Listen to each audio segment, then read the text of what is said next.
চরিত্রের মাধুর্যই আমি দেখিতে চাই। তোমাদের মধ্যে তাপস্যা প্রার্থনায় আমি দেখিতে চাই। তোমাদের মধ্যে চিত্তের নিরহংকার নিরভিমান ধৈর্যই আমি দেখিতে চাই। পুনরায় বলি, গেরুয়া কাপড় পরিবার জন্য গ্রস্ত হইও না। চরিত্রের সম্পদ, সাধনের সম্পদ, উপলব্ধির সম্পদ অর্জন করিবার জন্য ব্যাগ্র হও। এটা গাদার পিঠে গেরুয়া চাপাইয়া দিলে তাহাকে সুন্দর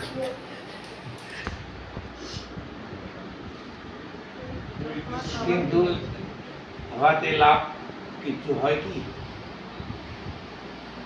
একটা কুম্ভীরের বক্ষে পৃষ্ঠে যে নিয়ত পাপ বুদ্ধি সেবা করে, সে যদি গেরুয়া পরে তবে ওর মতো শয়তানি জগতে আর কিছু আছে? তুমি কি একটা পয়লা নম্বর চোর হতে চাও? তাহলে বিনা বিচারে গেরুয়া পরিও। আর যদি সত্যি সত্যি মানুষ হতে চাও, প্রকৃত সাধু ও ভক্ত হতে চাও, তাহলে গেরুয়া পরিয়া লোকের প্রণাম পাইবার লোক পরিহার করো এবং চরিত্রের প্রত্যেকটি দোষ, প্রত্যেকটি ত্রুটি সংশোধনে যত্নবান হও। আমি নিজে গেরুয়া কাপড় পরিত্যাগ করিয়াছি কেন, তার কি তুমি ইতিহাস জানো না?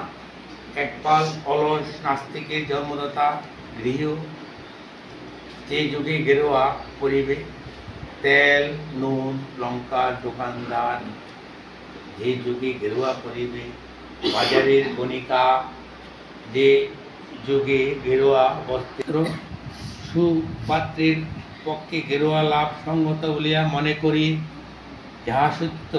কিন্তু এই জিনিসটি পরিধান করিবার জন্য তোমাদের অতি কঠোর তপস্যা করিতে হইবে।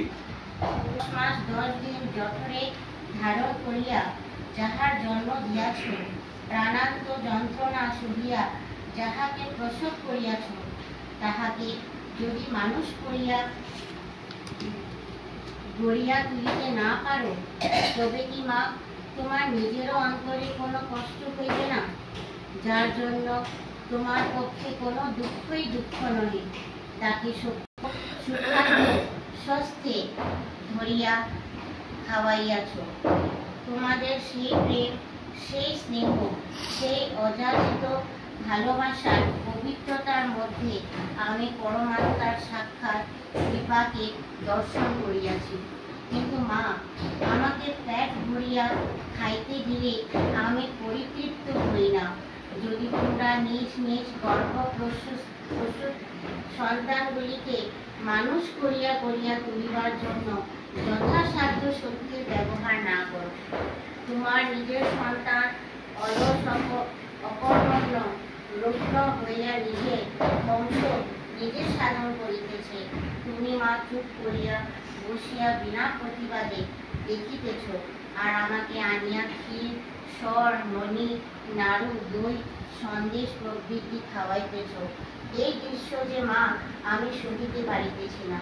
আমাকে স্নেহ করিবার তোমার কোনো অধিকার নাই মা, যতক্ষণ পর্যন্ত নিজ সন্তানের জন্য আবশ্যকীয় শ্রম স্বীকার তুমি না করিতেছ।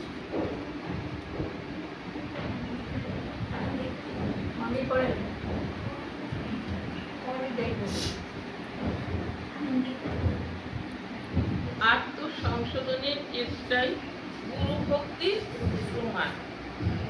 উল্লেখিত পত্রখানা যে পুত্রের মাতাকে লিখিত হইল, সেই পুত্রকে চিঠিবাহনী লিখিলেন। অনেক সময় তোমাদের ব্যবহারে মনে হয় তোমরা আমাকে ভালোবাসো, অথচ আমি যে আলস্যকে আমার প্রতি তোমাদের প্রতিটা একান্ত অকৃত্রিম। তোমাদের অসত্য বর্জনের মধ্যে দিয়া, আলস্য বর্জনের মধ্যে দিয়া, অসংযম বর্জনের মধ্যে দিয়া আমি দেখিতে চাই যে সত্যিই আমাকে ভালোবাসা।